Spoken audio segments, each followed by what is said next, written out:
আসসালামু আলাইকুম সুপ্রিয় চাকরিজীবী ভাই ও বোনেরা, আশা করি আপনারা ভালো আছেন। আজ আমরা গুরুত্বপূর্ণ একটা বিষয় নিয়ে আলোচনা করব, সেটি হচ্ছে মহার্ঘ ভাতা সম্পর্কে সর্বশেষ আপডেট যে নিউজটি রয়েছে সেটি শেয়ার করব। চলুন আমরা আমাদের মূল বিষয়ে চলে যাই। আর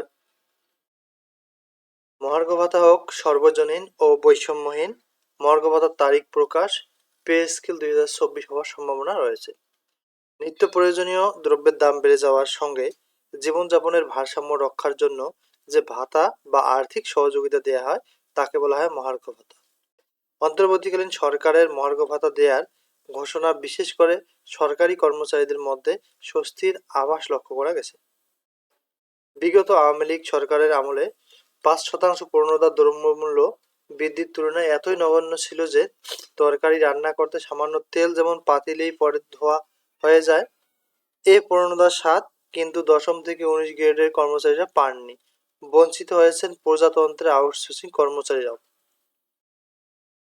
এ প্রসঙ্গে দুঃখ ও ক্ষোভ জানিয়ে চাঁদপুরের ফরিদগঞ্জ উপজেলার আইটপাড়া সরকারি প্রাথমিক বিদ্যালয়ের দপ্তরি কাম প্রহরী মোহাম্মদ উজ্জ্বল হোসেন বলেন, রাষ্ট্রের প্রজাতন্ত্রের কর্মচারীদের সেবা দানকারী জনবল তথা সরকারি প্রাথমিক বিদ্যালয়ের সার্বিক দেখভালের দায়িত্বে নিয়োজিত দপ্তরি কাম প্রহরীরা। বিগত সরকারের আমলে 5% প্রণোদনা তাদের ভাগ্যে জোটেনি। একই ছাদের নিচে তথা রাষ্ট্রের বসবাসকারী সব কর্মচারী একই বাজার থেকে দ্রব্য সামগ্রী ক্রয় করে থাকেন। দপ্তরি কাম প্রহরীরা সবার আগে এসে কাজের প্রস্তুতি পর্ব শুরু করেন, সবার শেষে দায়িত্ব সমাপ্ত করেন, অথচ তারা উৎসব ভাতা সহ সরকারের নানা সুযোগ সুবিধা হতে বঞ্চিত। অন্তর্বর্তীকালীন সরকার বৈষম্য নিরসনের প্রত্যয়ে কাজ করে যাচ্ছেন। আশা করি প্রাথমিক দপ্তরি কাম প্রহরী তথা সব আউটসোর্সিং কর্মচারীদের মহার্ঘ ভাতা থেকে বঞ্চিত হবে না। সরকারের বর্ধিত ইনক্রিমেন্ট 5% প্রণোদনা বা মহার্ঘ ভাতা যাদের ভাগ্যে মাসে মাসে জোটে না, তারা হলেন সরকারি শতভাগ পেনশন সমর্পণকারী কর্মচারী। তাদের মাসে 2,500 টাকা চিকিৎসা ভাতা একমাত্র প্রাপ্তি। বিগত সরকারের সময় এক প্রজ্ঞাপনে 15 বছর পর শতভাগ পেনশন সমর্পণকারী পুনঃস্কেল পেনশন প্রতিস্থাপনের এক আদেশ জারি করা হয়। তা অনেকটা শুভঙ্করের ফাঁকির মতো হয়েছে।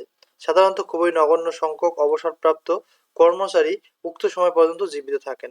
শতভাগ পেনশনভোগীরা এককালীন যে টাকা গ্রহণ করেন তা অতি সামান্য।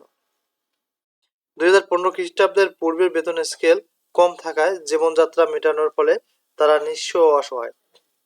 তারা এককালীন যে অর্থ গ্রহণ করেছেন, মাসে মাসে সেই অর্থ গ্রহণ না করায় 8 বছর 4 মাসে তা পরিশোধ করা হয়ে থাকে। 15 বছরের স্থলে 10 বছরে পেনশন প্রতিস্থাপন করা হলে জীবিত থেকে বেশিরভাগ পেনশনভোগীরা সুফল পেতেন।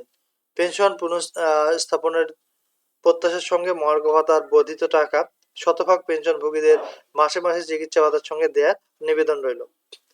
৭৪ বছরের বয়সে বেশি প্রবীণদের পুরাতন বেতন স্কেলে মহার্ঘ ভাতা দেওয়া হলে তাদের মহার্ঘ ভাতা হতে বঞ্চিত হবে, অতি নগণ্য হবে। এই বিষয়টি পেনশনারদের একই পদে সিনিয়ররা যাতে জুনিয়র থেকে শুধু মহার্ঘ ভাতা নয়, পেনশনের অর্থের পরিমাণও যাতে কম না হয়, বিষয়টির দিকে লক্ষ্য রাখতে হবে।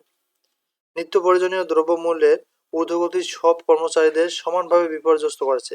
তবে প্রথম শ্রেণীর মর্যাদায় বেতন গ্রেড প্রাপ্তদের তেমন নাভিশ্বাস আসেনি। মহার্ঘ ভাতা দেওয়া হয়েছে দ্রব্যমূল্য বৃদ্ধির সঙ্গে যাতে তাল মেলানো যায়। এখানে সব পর্যায়ের কর্মচারীরা একই বাজার থেকে সমমূল্যে জিনিসপত্র ক্রয় করে থাকেন। বেতন গ্রেড নির্ধারণ করা হয় মর্যাদার লিভিং স্ট্যান্ডার্ড অনুযায়ী। তাহলে আপনারা বুঝতে পারছেন বিষয়গুলো। তাই এদের দাবি হচ্ছে, আর মূল কথা হচ্ছে মহার্ঘ ভাতা যেন কোনো এখানে যেন বৈষম্য না হয়, সকলেই যেন মোটামুটি একটা অঙ্কের টাকা আর কি পায়, যাতে দ্রব্যমূল্য ক্রয় করতে পারে এবং সচ্ছলভাবে পরিবার চালাতে পারে। তো থ্যাংক ইউ ফর ওয়াচিং। যদি এই তথ্যগুলো আমাদের ভালো লাগে অবশ্যই চ্যানেলটি সাবস্ক্রাইব করবেন। Thank you.